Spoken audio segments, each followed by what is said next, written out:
औरंगजेबाची कबर ASI protected, कायद्यानं संरक्षण मिळालं. औरंगजेबाच्या कबरीचं उदात्तीकरण होऊ देणार नाही, मुख्यमंत्री फडणवीसांची माहिती.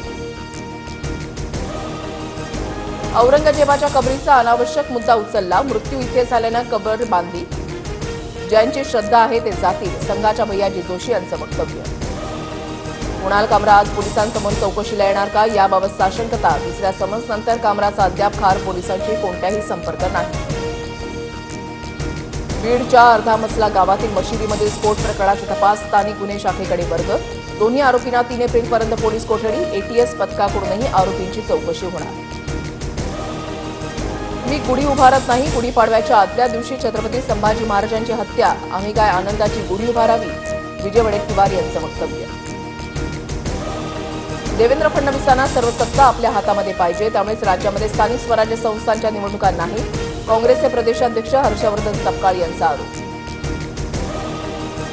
प्रशांत कोरटकरची कोल्हापूरच्या कळंबा कारागृहातील अंडा सेलमध्ये रवानगी. कोरटकरवर 10 सीसीटीव्ही कॅमेऱ्यांची नजर असणार.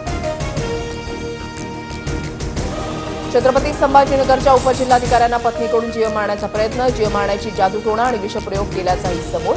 महिलेसह मेहुणा आणि मित्र अटकेत. अकोल्यामधील 20 ते 25 पेक्षा अधिक गावात खाऱ्या पाण्यामुळे अनेकांच्या किडनी फेल झाल्याचा आरोप.